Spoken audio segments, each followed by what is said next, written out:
Welcome to Bigfoot and the Bunny.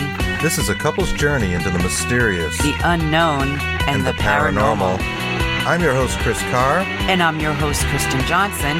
Together we are Bigfoot and the Bunny.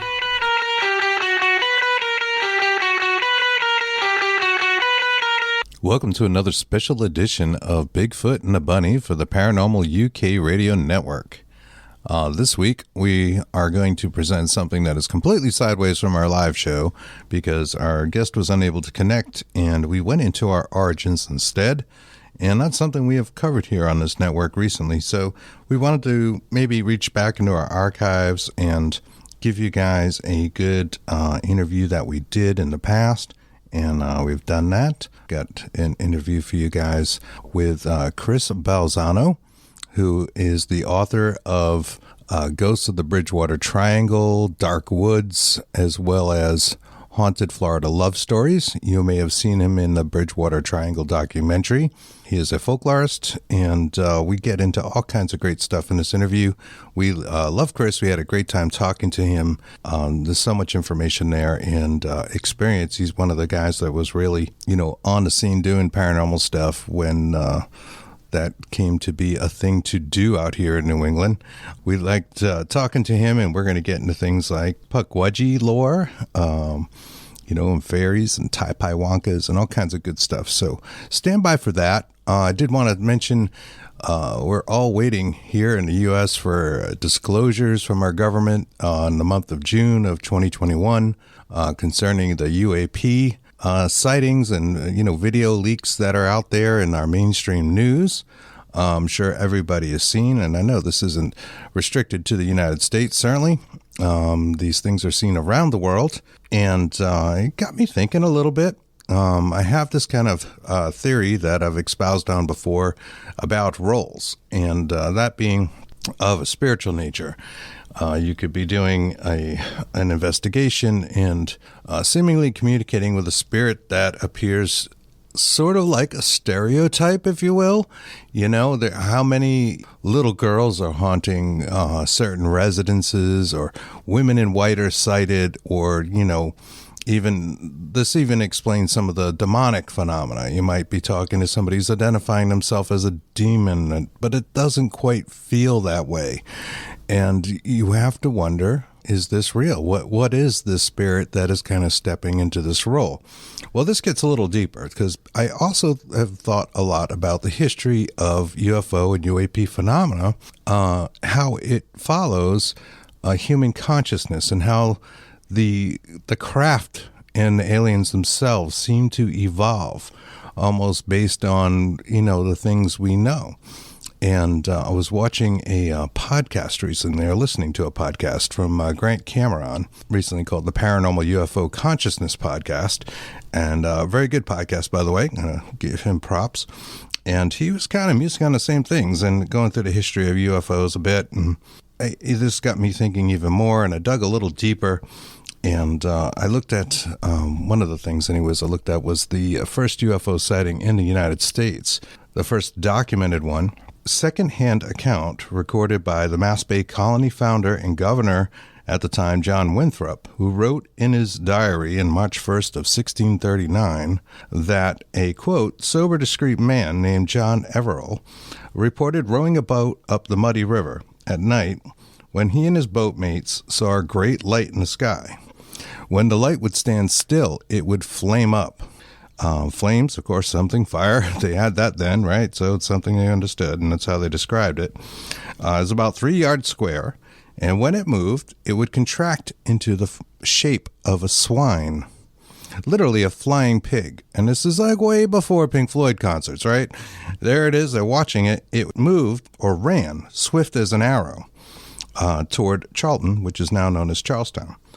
By the time the lights had moved away, they noticed that they had been delivered a mile down that river and had no memory of how that had happened. So there, not only are we, seeing the first documented report of a UAP in the United States, there's time lapse associated with it. Time went missing for them.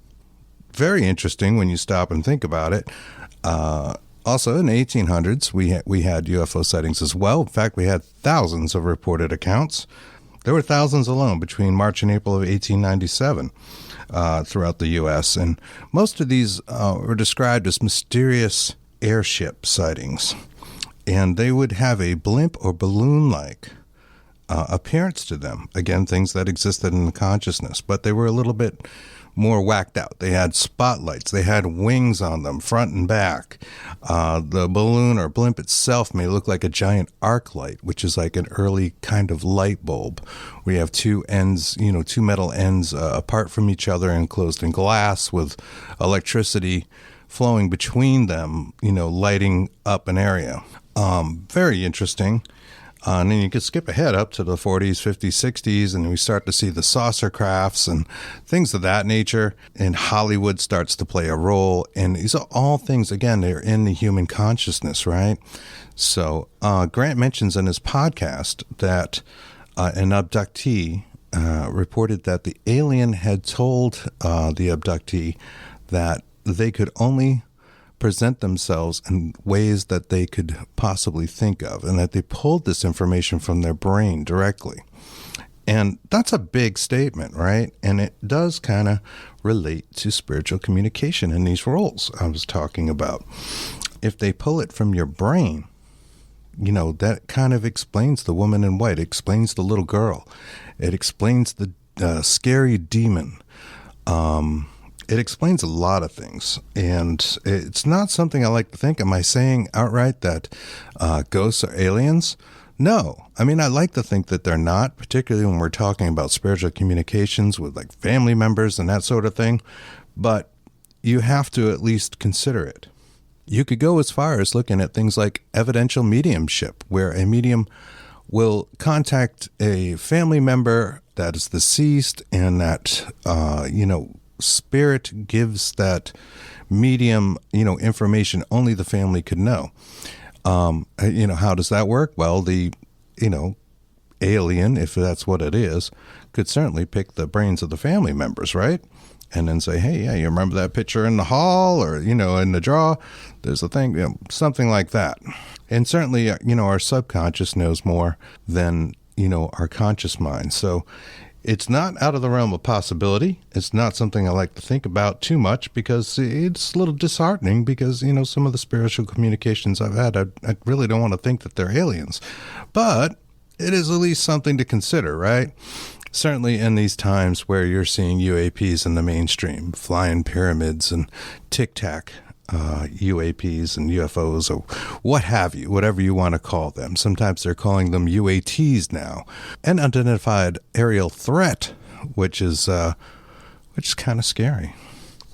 But anyways, sit back, relax. We've got a great interview for you guys. I hope you enjoy. If you'd like to reach out to Kristen and I, please feel free to email us at bigfootandthebunny@gmail.com. You can always find us on Facebook by looking for Bigfoot and the Bunny, and I believe the web address is like facebook.com/bigfootandthebunny. We've got a page there, and you can see everything we're up to. And we'll be back next week. Hope you enjoy this. Thanks.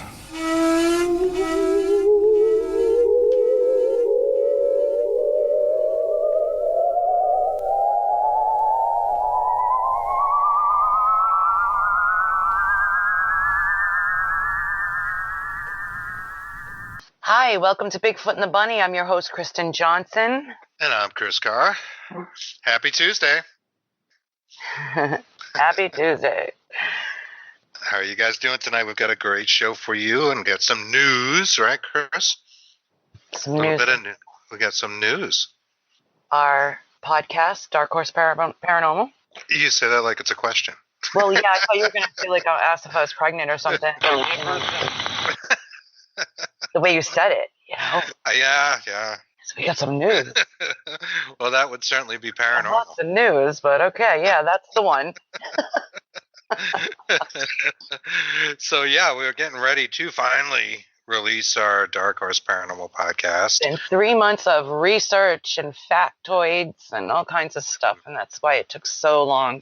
And you lucky listeners have been able to hear some of it on this live show, Bigfoot and the Bunny, about Native American hauntings, and it's going to consist of a lot of history and some great paranormal clips from Manawan Rock in Rehoboth, Massachusetts, the very haunted Rehoboth, Massachusetts, and also the Native American burial ground in Grafton. That's right. Yeah, so as a teaser to you folks, to help you remember, we got one clip from it that I think we played on the show and one of the other Bigfoot bunnies a long time ago. But if you could play that for us, Joe. This is called Ghosts.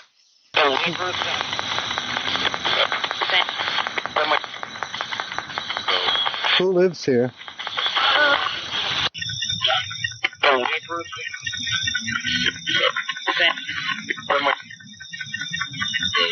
Who lives here? It says, and it's one of the funniest clips ever. The neighbors think I'm a ghost, and Chris asks, "Who lives here?" And they come back and say, "Ghosts." I love that clip. I did too. It's right up there with the sangria clip. What's her name? Drunk. The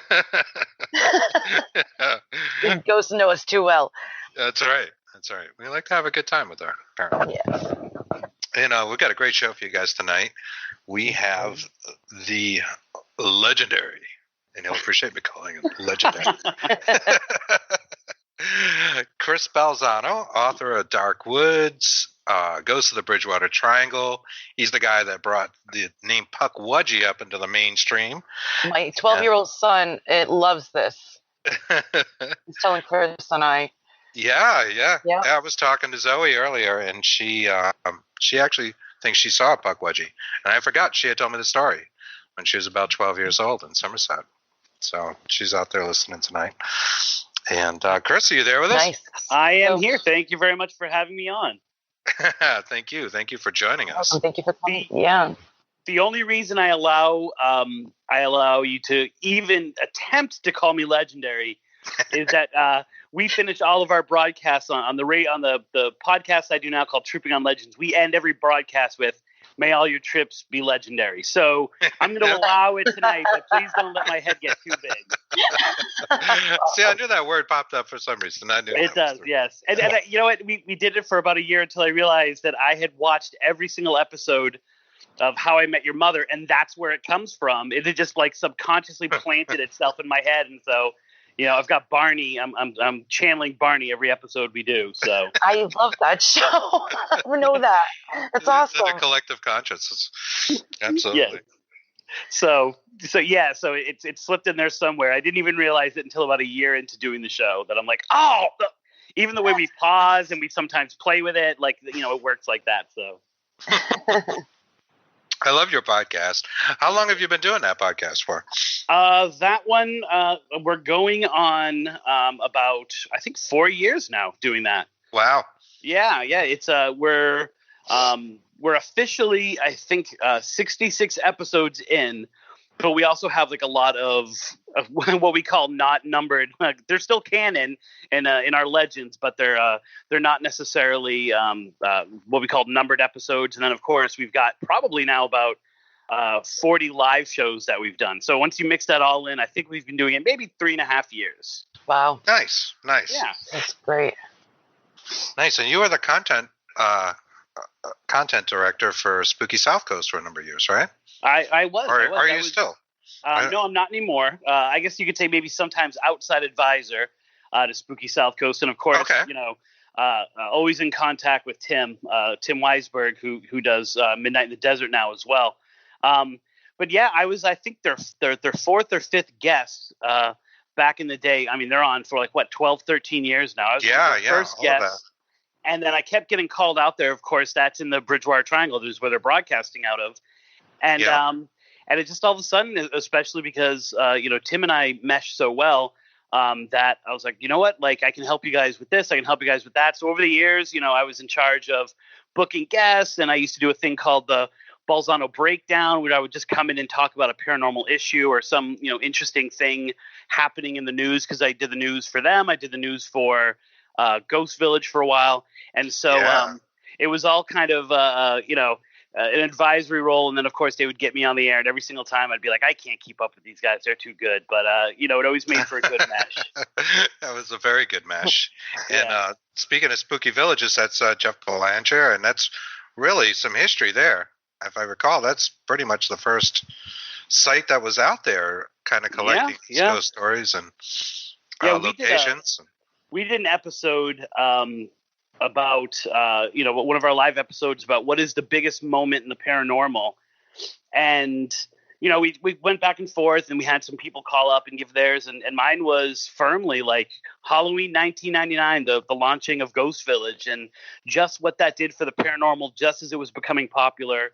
5 years before Ghost Hunters was on the air, and so it was firmly planted as the website to go to, and I really honestly feel that without Ghost Village having kind of put its flag in the ground back then, a lot of the connections and the paranormal resources that we have now wouldn't exist. Like, it really was the first trusted paranormal website that covered all kinds of different things. Yeah, yes, it was, and certainly we've come a long way since. And I can speak to your book, Picture Yourself Ghost Hunting, being a first ghost hunting type book that I purchased. Yep. Real? Well, so you can't get your money back now. It's too late. Why would it be labeled that way? I liked Hans Holzer and that kind of stuff growing up, and I have a background in like what they would call like an occultist today and that kind of stuff. So I always liked paranormal. But the first book I actually got that said, how do you go out and do this on this kind of other level, or it's what seemed like a new thing, was yours. So thank you. You're welcome. When I wrote that book, I really was looking for a resource that would kind of collect all of what different people were doing. And so I wanted all these different opinions. I wanted all these different methods that other people were using. And it's odd that by doing that book, I became more of a researcher into paranormal investigators than the paranormal. I credit that book with making me stop investigating, actually, because there were just so many ideas in that book that I explored that afterwards I was like, wait a minute here. Or I was a little bit fed up with some of the aspects of the paranormal. I stepped away a little bit after that book, actually. But it has a companion one, which people don't usually buy, which is Picture Yourself Capturing Ghosts on Film. Right, a much harder thing to do. Right, and a much harder thing to kind of try to formalize, right? I mean, I finished, because people now even still send me their pictures of ghosts, and I'm like, I literally wrote a book on it, or the book on it, although most people wouldn't consider it the book on it, but, and I still can't tell whether that's a ghost or not. It's so ambiguous, it's so confusing, and of course, anyone with technology, and that was almost 10 years ago, anyone with the slightest bit of technology can fake anything. And so you have to naturally assume that everything is, there's everything is skeptic up to, scrutiny that can't be, passed off because it's like, well, you ultimately could have faked it. And so therefore your ghost picture is horrible. Right. It's the Polaroids are really good for that, though. Right. I like the Polaroids and more old school photography. And it's the same with UFO sightings, It's like now, like, how hard is that to do? What I mean? Right. Not hard at all. Right. But unless you're holding that picture or holding that Polaroid literally in your hand, you still won't believe that it's, it could have, you took a picture of the picture for me. You could have done anything to it. So those kind of debates were really becoming boring to me, which was part of the reason also where I was like, you know what? Evidence is kind of not what I'm experiencing anymore, not what I want to experience anymore. So it's just data at this point, right? At the end of the day. It's tough. You can go back to the Victorian ages and the old ectoplasm photography that was towels and different things that they staged. Right. Or even, slow exposures and things like that intentionally done to appear ghostly. And, and that's fine. And the hard part is that people who may be genuine get lost in the shuffle of that. And so you have to kind of say, it could be. Nice job, nice picture. Exactly. And that's where you leave it because, once you say something as someone who has written a book or someone who's out there, then it's like, officially endorsed by Balzano. And that's the kind of stamp that I don't want to have going around. Right. And it is a tough thing. And it's like your beliefs, can be based on what you see on TV or just what you're general realm of beliefs are, and over time that can change. You know, I'm more drawn to like the cryptid thing now than I was, you know, say 10 years ago, you know, where I just kind of put up a wall and just said no. Yeah. You know, and yeah, I mean, there's no way, if you've been doing this for any amount of time, and I've been officially doing this kind of like since 94, 95, and you haven't swayed and you haven't moved your opinion on some things, and your needle hasn't changed on your opinion on other things, then you're just kind of doing it with blinders. So anyone who has an open mind has to have been impacted by things that happen along the way. And sometimes that points us in the direction of something entirely different, or it points us, it laser focuses us on something more like cryptids or UFOs or you know, specific kinds of hauntings, things like that. So if you don't change your opinion over 25 years, then you're just stubborn. Yeah, you're really stubborn and you probably haven't learned anything. Right. Or experienced much, because it's the experiences that really start to sway it, you know. As it should be, yeah. Yeah. Something happens to you and you go, oh my God, I really cannot explain that. You know. Right. And I like that the envelope's getting pushed a little bit more now. Folks like from Hellier are doing some kind of cool stuff. We like that. Estes method. The Estes method is a cool addition. Chris and I are starting to do that. Yeah, we've been playing around with that, and we actually want to work aromatherapy into that. Yes. And then see where that goes to get into more of a trance state. You know. And speaking of cryptids, you did bring the Puckwudgie into the mainstream. And I know you've spoken endlessly about it. So Yeah. No, I don't mind. Kill you with it, but I guess for our listeners who don't know, maybe you could tell them what a Puckwudgie is. And sure. I guess I should put a big disclaimer ahead of this: is that you know, I reluctantly take credit for putting it more out into the mainstream. But it's important to note that, you know, I didn't invent the Puckwudgie. I just kind of put them on the internet for the first time, really. And then, of course, it's just completely exploded in the last 15 years. It's crazy. You know, made into Harry Potter movies. And we don't talk about Harry Potter, okay? Because she doesn't pay me anything. I have a Brian Stroud fairy book, and it literally has a Puckwudgie in it. Yeah, and you know what? It's funny because when I first started doing research, so for me, when I was writing Dark Woods, which is about Freetown, Massachusetts, several people contacted me with similar reports of a small troll-like creature about 3 foot high. Both times once was in a parking lot near in the Freetown State Forest. The other was walking along, and they'd both come across this little creature, and the creature was stumbled upon. So it wasn't like they were looking for anything, and there was like that moment of surprise, and then it disappeared.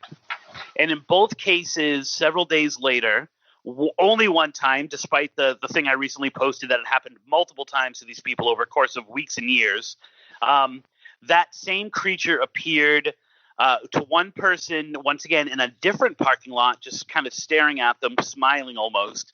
And the other one appeared in a second floor window, staring into her bedroom with the same kind of look of, you know, I always describe it as, you might know where I am, but I definitely know where you are. Oh, that's great.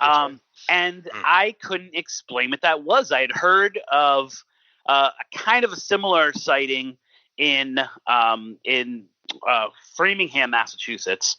And so I had all these things, and I'm like, what could this thing possibly be? And I came across in Joe Citro's book, Passing Strange, a quick reference to something called a Puckwudgie. And as a matter of fact, in his book, he only mentions it to say the Dover Demon case is not a Puckwudgie. And it was interesting because the way Joe put it out there was like, because people are automatically going to jump to Puckwudgie.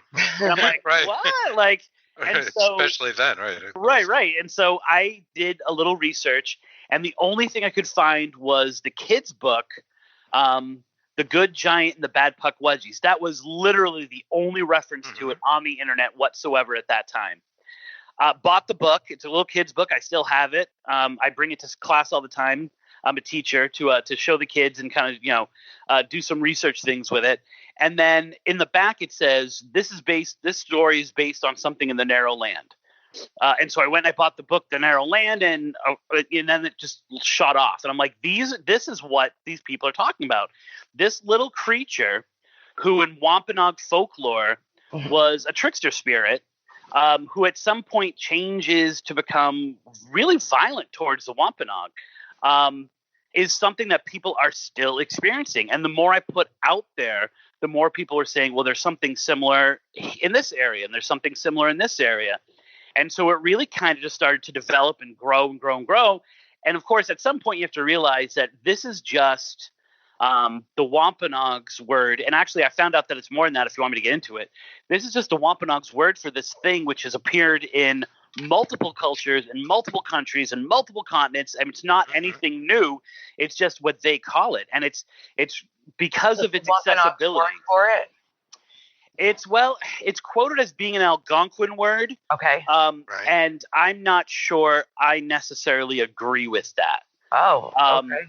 I think it's a word that comes into Algonquin language to describe it. So I guess I should say, one of my bucket lists, because everyone's got bucket list places they want to go. I'm sure you guys have places you're like, paranormally, I need to get to this place. I need to get to that place. Absolutely. Yes. Mm-hmm. Yeah, mine was Indiana, okay? Not that exciting. But the only other book that was published pre-me that has a mention of Puckwudgies came from this place called Mound State Park in Indiana. And it had been published years ago. I mean, decades before Joe Citro had talked about it and Lauren Coleman had mentioned it. This guy wrote an entire book on Puckwudgies in this area of Indiana. And when I went there, I just happened to go there on a day that they had this person with like 3 doctorates was working. She was like a park advisor, and we sat down with her for about 3 hours. And one of the things that she talked about was this place, this Mound State Park in Indiana, was almost like a ritual meeting ground where tribes from all across the country who were in a loose federation would come and bury their most honored dead, hence the mounds, Right. but then also converse and also interact. And of course, there was no common language among them all. And so there was a little bit of borrowedness happening between these different tribes and these different nations. And what I discovered was that the word Puckwudgie was actually used in a kind of general sense to describe the dealings that all of these different tribes had with this same creature who had basically the same traits.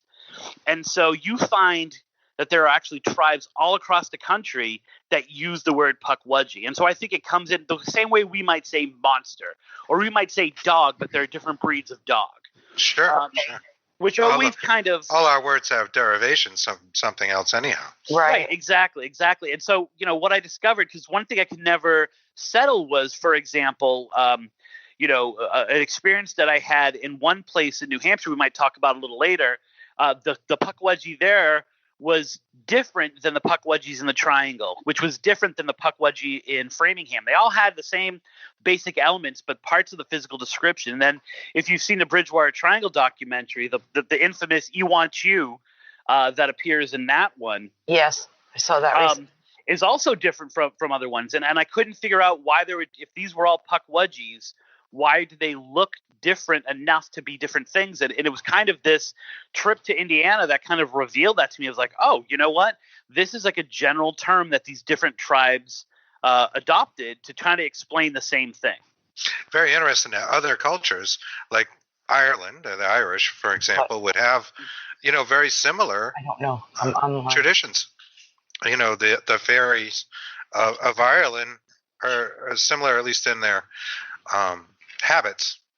In their vengeance, I guess, that like the Puckwudgies, people in Ireland have diverted roads because of the fairy mounds and the fairy rings that they built originally, I guess, for cattle. And you probably know more about this than I do. That supposedly were taken over by fairies, and they've actually claimed for destruction of roads or moved the roads around in certain towns and that sort of thing to not disturb them. Yeah, they were blind enough to disturb them in the first place. I think the mounds came much before the roads came, and they discovered that, when they were going through these kinds of things, and this is something I come across a lot here in Florida, more than in New England, the disruption of these mounds really causes some nasty things to happen. And it's not unusual for folklore to develop around where mounds have been disturbed. It's we have this great it's built on a Native American burial ground. But sometimes in throwing that out there, we forget about the mounds, which is actually probably there are more, I would say, documented cases, especially here in Florida, of mound disruption causing paranormal activity than actually building on, bodies that were buried in the ground. Wow. Right. That was a big feature of movies in the 70s and 80s, and even Amityville, supposedly. At least some people say that it could have been buried on a burial ground. So I think that may have been debunked, but yeah. So I'm not sure if you've ever read my book Haunted Objects, but if you have, you should know we never mention the A case in an interview with me because bad things will happen to your podcast. So we have to avoid that. That's a curse. Right. I'm not joking either. That's a curse word for me. As soon as the A word comes out there, so we're gonna forget that you mentioned that and move on. But there's definitely some nastiness connected. Okay. Because we already have ghosts in the machine every time, so.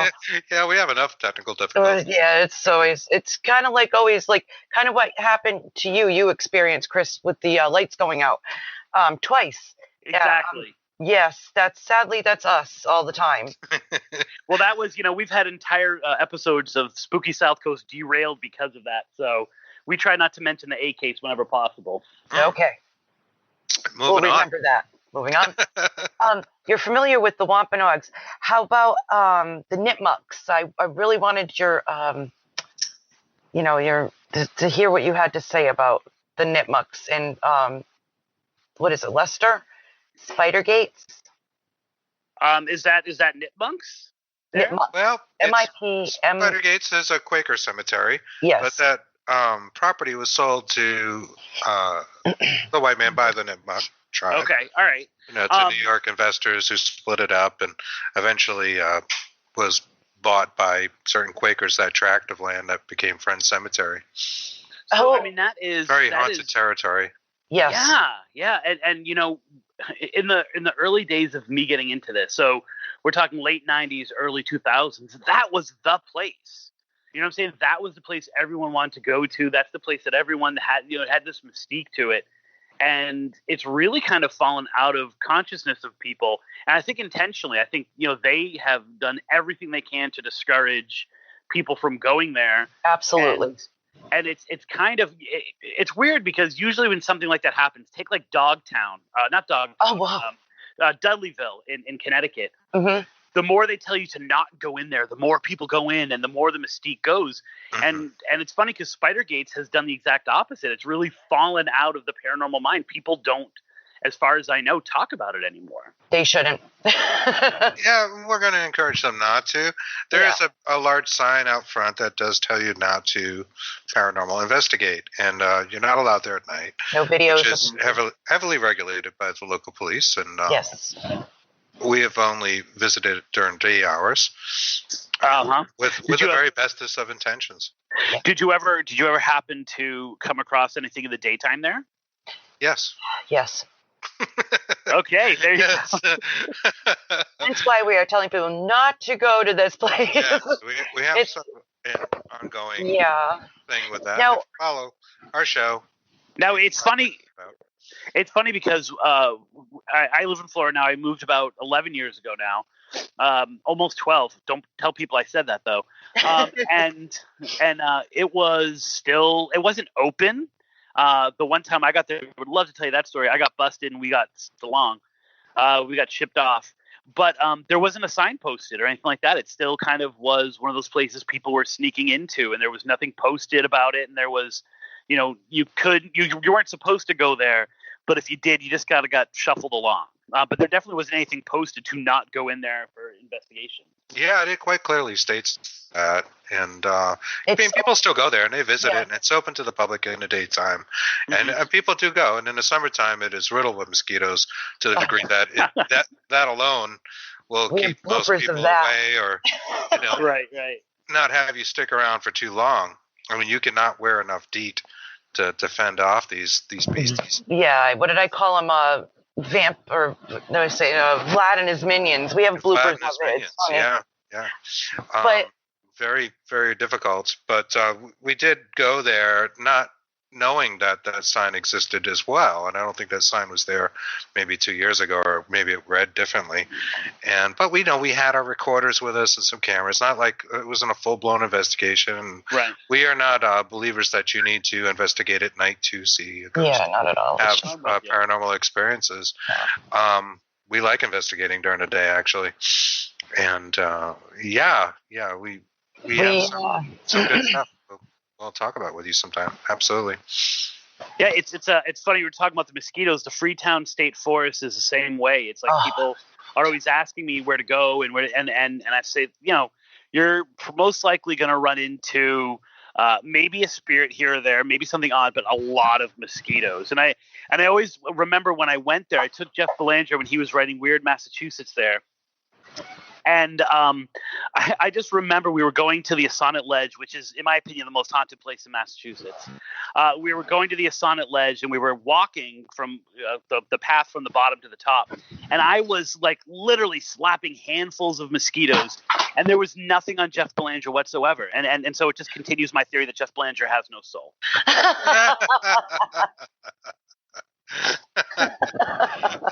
At least no blood, right? Exactly. And of course, he made a big deal of it, and but it was, it was funny just because like these places have such other things that you need to worry about when you go out and look into them than the dead. So, right, it's true. That's funny. Now you said you've been to Spider Gates though, but you've never been in. Nope, I've never been in. So, what happened was. Me being the weird person that I am, when I went to have my bachelor party, instead of strippers, we decided to go out and look into a case. And this was well before I would consider myself an investigator. So I'm going to put this as a legend trip, which is more of what I do now. And not only did we go to Spider Gates, but I went with my fiance at the time too. So worst bachelor party ever, trust me. And we went out there. We went out there. We had printed all this stuff off the internet, and this must have been it would have been in 2001. We went out there. We had all this stuff printed off the internet. We had cameras, and that's about the extent of it. Like I said, we weren't investigating. We were just looking to experience what Spider Gates had to offer. And we drove all the way out to Worcester, which is probably about an hour and 15 minutes from where I lived. And we were walking down the path. We've got these big old smiles, and this cop car pulls up. And this cop gets out, and I'm not even kidding. I believe her name was Bertha, and she looked like a Bertha. If you know the Worcester police, you might know who I'm talking about. And she said, "What are you guys doing?" And she even had the logo like, "What are you guys doing?" And we looked, and there was only four of us, and we went, "We're going right down that path right there." She's like, "No, you're not. Get moving." And she literally accompanied us to the Worcester line to get us out of that area. So we never actually were able to get into or Leicester, whatever it is. We're never able to actually get into it. Yeah. And so we're driving, and I said, "Why don't we go to Wilton, New Hampshire, because there's this amazing cemetery in there called Vale End." And so we decided instead, because it was probably about another hour and a half ride. We were already driving. So it's like we went all the way into New Hampshire, into Wilton. We had no idea where the cemetery was. We had no idea where to go. I had some connections in Wilton who I couldn't find. And we were driving around, and this little IROC pulls up behind us, flashing its lights. And we pull over, and these teenagers get out, and they look at us and they say, "Are you guys looking for Vale End?" Like, that's how popular this legend was in that town. Wow. And so, Vale End has these really interesting ghost stories. One of them is of Blue Mary, which is this woman named Mary Ritter who was buried, and then her husband remarried another woman. This is kind of like the Chris thing we've got going on. She married another woman named Mary, and when she died, it said that he buried her in the same plot, and just changed the dates on the headstone. That's haunting worthy. Exactly. Jeez. So one of those Marys, either Mary 1 or Mary 2, is said to walk the cemetery and glow blue. And the headstone itself is also said to glow blue, glow blue in the moonlight. And one of the reasons why they stopped people going in there, especially at night, was that people were taking clips of the headstone to see if it would like glow outside of the cemetery and stuff like that. And they also have this really interesting ghost, which is of a man whose daughter died while he was still alive, and he buried her in the family plot. Then he died, and her husband, exhumed the body and moved the body to his family's plot in a different cemetery. And it said that this man walks kind of crying and weeping through the rows of this cemetery, looking at the headstones, trying to find where his daughter is buried, and he can't find her or reunite with her. That's sad. Geez. And those were two really good ghostly legends that I was like, all right, we got to see if we can see these things. And that's how I sold it to the people I was with. But one of the real reasons I wanted to go was because they had the first account I had read on the internet, which ended up being a Puckwudgie. And the Puckwudgie in Vale End are really, really nasty. And I first heard about them on Hollow Hill, which is Fiona Broom's website. And for a long time, she took the report down, but I had read it and printed it off before she had taken it down because people were getting hurt. And she actually attributes the death of one of her friends to an attack that had happened at the cemetery. Wow. And we went there, and in the back of my mind, I'm like, I want to see these crazy little furry things that Fiona Broom was talking about. And one of the things about Puckwudgies is they can control the spirits of people that they have killed or that they've been responsible for their death with these little balls of light that they call Tai-Pai-Wunkas. We might call them ghost lights. Tai-Pai-Wunkas. Right? That's the word I was looking for. Or Will-o'-the-Wisp, if right. in older folklore. And they use these to lure people into the woods. And I, of course, knew nothing about this at the time. But we're in that cemetery, and I'm watching these little bursts of light in the woods. And I'm like, we need to follow that. We need to go after that. And so we went into the woods, and then the light would appear a little bit further away, and we'd go a little bit further into the woods. And then it would appear a little bit further, we'd go a little bit, and we ended up probably at least 100 yards into the woods in this small town in New Hampshire before I realized, like, guys, something's luring us out here. We need to get back to the main cemetery. And so we went back we made our way back, but the lights kept trying to draw us back. I said, just ignore them and go. And when we got to the middle of the cemetery, you would have thought that we were in the middle of a stadium with paparazzi all around because the lights were just bursting, dozens of them all around us, trying to get us back to go into there. And it was then I was like, this might not be the safest cemetery for us to be in. So I need to make it to the chapel in a few weeks. So why don't we all just leave? So that was when we decided to get out of there. So it's an awesome start. It's a great story. The lights, so they were like twinkling, or just would flash. Imagine if you were to see an orb about the size of anywhere between a basketball and like a cantaloupe. So a cantaloupe and a basketball.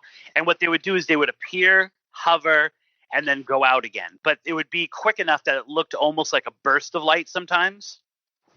And of course, they were happening so frequently that it did create that kind of illusion as if like there were cameras going off.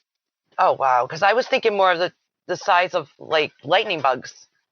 No, the Tai-Pai-Wunkas, the size of lightning bugs was when I went to Indiana. So I saw those ones during my Puckwudgie experience there. Oh, wow. Nice. Yeah.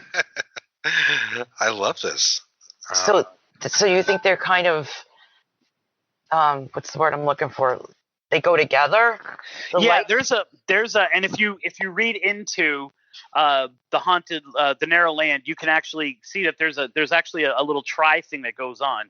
The Tai-Pai-Wunkas, the Puckwudgies, and then they have these dark spirits which seem to be watchers. So think shadow men kind of thing, but not always in a human-ish kind of form. For example, as we were leaving Vale End, we saw one of these kind of shadow people literally rise out of the ground, and it was more of like a bulking mass than it was like an actual person. But where you see Puckwudgies, you usually see the other two as well. And it's interesting because in the narrow land, you can watch the early tales that they tell. Some of them, they're just called dark spirits or dark men. And then very specifically in the older legends, it switches to the devil. So the devil is associated with these Puckwudgies, and the devil sends these Puckwudgies out to do things. And of course, that coincides with the Christianization and the whole praying Indian aspect of the Wampanoag relationship. Right. That's what a lot of our podcasts that we're putting out now is on praying towns and. Right. Yeah, we got some great data from a praying town in Grafton. Was a praying town. It was called Hassanamesset, I think was the original name. Bless you. Right. And that was one of the original praying towns in Massachusetts. And it's a burial ground there, and it's very interesting stuff. And speaking of that, I've heard you mention about King Phillip's belt, and that maybe there's a curse, and that's what the Bridgewater Triangle is about. Yeah. There's debate on this. I'm a firm believer that the belt is maybe there's a curse going on with the belt, but the issues with the Bridgewater Triangle go before the conflict with the settlers. So before Plymouth and King Philip's War and all that stuff, the Bridgewater Triangle was an area of weirdness. But I think that the curse of the belt is something real. And what happened is that the Wampanoag had no written history. Their history was an oral history. And part of what they would do is to commemorate specific things that had happened, they would collect shells, or they would collect jewels, or collect something, and they would put them on this belt. And so when we think of a belt, we think of like something to hold up our pants, but imagine something that wraps around someone a few different times. Right. And so as they would tell their history to the younger generation during meetings, they would literally hold their finger over a specific shell or a specific ornament on the belt and tell the history of that moment. And it was a way to track and a way to kind of show the moments of their history, almost like a slideshow, but in belt form, I guess. Oh, that's great. Sure. King Philip had the belt, and he kind of had a premonition. He was kind of like the Braveheart. He was kind of like William Wallace of his day. He had this crazy ability to avoid detection and to know when a trap was set. And he knew that he had been betrayed. He just had a feeling that they were going to catch him. And so he gave it to his military commander, a man by the name of Anawan. Right. King Philip does, in fact, get caught. He does get betrayed and caught and is kind of brought in. And then Anawan, a little while later, surrenders to Benjamin Church at the Anawan Rock that your clip was taken from. Right. And that's kind of one of this great moment, because they said, nope, if you surrender, everyone's going to be okay. And of course, everyone wasn't. Anawan was killed. The belt was taken from them. So, quite literally, their history was taken from them. We can get all figurative of like how we've taken the narrative away from Native Americans. This is literally taking their history away. Go ahead. He was meant to deliver it to Plymouth, who was then going to bring it over or send it over to England.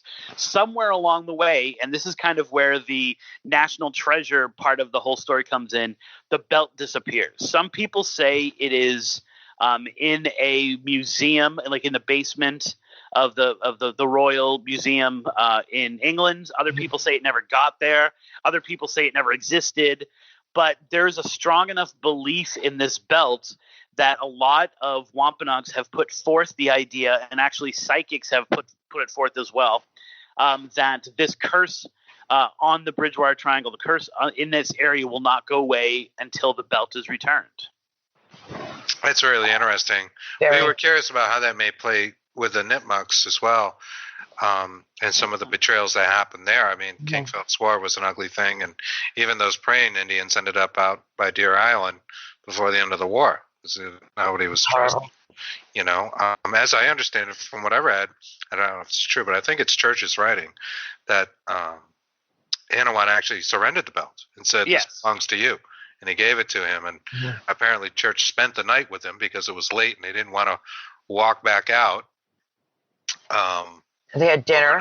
Had dinner with them, and he promised them that he would do his best to not have them executed. And I think a lot of them did get away except for Anawan himself, whose head was staked in Plymouth, the court system. Over 20 years. A number of years. They're just rotting. So, and the betrayal and thing that goes along with that. And of course, nothing in the Bridgewater Triangle could be simple. So the next part of that mystery is that Charles Robinson, who wrote New England Ghost Files, which is like a must-have book for anyone in New England. Everyone, it seems, who looks into the paranormal at all has a copy of that book or has read that book. He also wrote another one, which I can't remember the name of it, but that's where he laid out the whole story about the Wampum Belt. And of course, he's the one who pulled out a lot of the research having to do with Benjamin Church's writings and things like that. And the odd thing is that since, there's even folklore that's developed around that Charles Robinson was able to identify who might have it. And of course, now he's passed away. And so the information of where that belt might be, now I've talked to Charles Robinson. Before he died, he does not know where the belt is, but there's this whole kind of added mystique of like, no, Charles Robinson figured it out. Now he's gone. And if only we can unlock his research, and he's mentioned it somewhere and it's in code in his books and stuff like that. And so it's interesting that this whole folklore around the folklore has developed. Right. That is interesting. And we just came upon that recently. Actually, it was after our trip to Anawan Rock that we learned about the belt, or but I at least remembered that there was one. yeah. I mean, it's very cool that stuff. Story and everything kind of coming out of King Philip's War is great fertile ground for ghostly folklore. It has all the elements that we latch onto, and so it's interesting that since my work in the Bridgewater Triangle. Some really interesting people have taken up investigating and doing a lot more historical research than I was able to back in the day. And, every place, it's kind of like, they say every place George Washington ever went to is haunted by George Washington. And it seems like every little nook and cranny now of the Bridgewater Triangle that had some influence or had some kind of aspect of it involved with King Philip's War now has a full-fledged ghost paranormal demonic entity, like Darkness Day, like all of them now are extremely haunted. And it's like, well, where was this when I was writing the book? I could have filled out more pages. Right. It is an interesting point. It's like Lizzie Borden lived in 2 different houses in Fall River. Right. She has one here in Swansea near me. An apartment in Swansea, but the Maplecroft, that's in the north end that she lived in after the murders, is also considered to be as haunted as the original Lizzie Borden house that that the murders took place in. So, and I've always ghost gets around. I've always considered Fall River to be part of the Bridgewater Triangle. When Lorne Coleman set it out, he picked 3 spots where the stories kind of stopped. For him. And of course, he was into cryptids and he was into UFOs, but not so much into the ghosts. And so, it's not that these places were random, but it's just kind of where his stuff stopped. But of course, Fall River, Freetown, which is one of the apexes of the Bridgewater Triangle, Fall River used to be part of Freetown as well as Tiverton, Rhode Island. And so these places are equally as creepy. Exactly.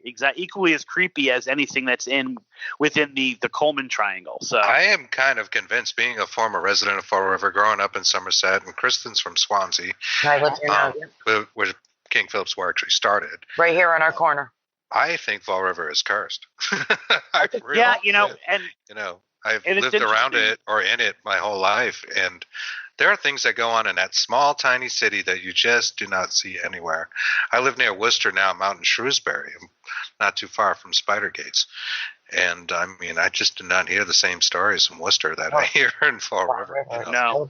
And it's one of those things, I always say Dark Woods began with a question, and the question was, does the same kind of energy, the same kind of juice that draws paranormal things to an epicenter, does it also cause other bad things to happen? So if you look at places within the triangle, there's a higher rate of teen suicide. There's a higher rate of divorce. 24 has a higher rate of fatal accidents, things like that. And it was like, are those things also impacted? And one of the things I tracked which you see in areas of high paranormal activity. And the folklorist in me wants to say that they're connected because people need ghost stories to exist when bad things happen, when other bad things happen. But places like Fall River, places like New Bedford, I'm gonna even throw in, even though it's not near it, but it's kind of got the same story, like Gloucester, Massachusetts. Mm-hmm. These places should be more successful than they are, and they have these weird rises and falls where just at the point where they're about to kind of break even and even kind of go upward, something tragic happens that constantly keeps the town down. And you have to wonder whether these places are cursed. Now, if there's any, is it a coincidence that those are also these places where a lot more paranormal activity happens, where a lot more things that are unexplained happen? I don't think that that's a coincidence. Like, that's one of the things that Dark Woods explores. Why do serial killers find the same place that zombies are reported? That those two things shouldn't exist, but they might, because there's something that draws them. There's something soiled about the land itself. I read that part of the Dark Woods insert. That right there, what you said about the zombies. Right. It's almost like there's a window. It's one of those window areas. Right. A portal. Things seem to occur, and a lot of people say that about Freetown Forest, which of course has everything from Bigfoot to UFOs to, how many bodies are dumped there. And I know you talked to Alan Alves, who we also know, right, a lot about that during the time and researching this, and right, he attested that there were numerous bodies, more so than maybe people realize.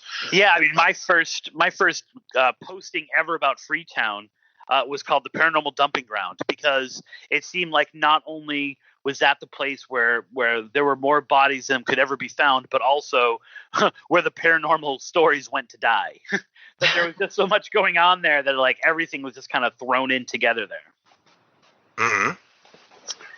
Exactly. What are you up to now? Because I know we're coming to a close, and I wanted to spend more time on what you've been up to, because you're in Florida, and sure, you moved out of the Triangle. You got the hell out of here.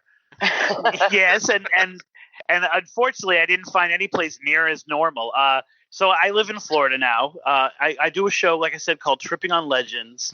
And what it does is it embraces the idea of legend tripping over investigating. And so what we do is we track a ghostly legend or a ghostly story that's being told in a town in Florida. We research, what is the legend about? How is the legend impacted the community that tells it? Ghost stories tell us much more about the teller than it does about any kind of ghost. And then we go out to that town and we try to experience whatever the legend says happened. And so we usually find some kind of trigger, some kind of hook into the story itself. We go to that location and we try to just experience. So rather than trying to capture a ghost, we do record everything that we do, and I've actually gotten more evidence as a legend tripper than as an investigator. But that's not our primary concern. Our primary concern is to be in the moment and to have the ghostly experience that other people have had while they've been there. Wow, you are brave. Well, like you were saying, I use this as I have an extension of that's called Tripping on Legends with Kids, where I go out, my old co-host, we would go out with her kids. We would go out with my kids. I'm actually planning a big trip as our spring break next week. My kids and I are hitting about 7 different legends in the panhandle of Florida and leading into the panhandle of Florida. And I use it as a way to teach them things like research, teach them about the history of the area, teach them about Native Americans. Because in Florida, we think of New England as Native American, capital of the world or capital of the country. But there's a lot of lore here in Florida as well. And of course, very specific conflicts like the Seminole Wars that are responsible for a lot of the legends and the ghosts down here as well. Mm-hmm. And so I use that as a way to teach them kind of about everything, how to interview people, how to take good pictures. And so it's an educational thing as well. And so, we've got a big trip planned next week. So I'm excited to be posting stuff on that. So people should follow up with us. Wow, that's awesome. Awesome. Yes. I would love that. I would imagine that Columbus may have had more to do with those hauntings than say the Pilgrim. Well, it's a lot of it's DeSoto. DeSoto is like the dirty word down here. He really did some nasty stuff.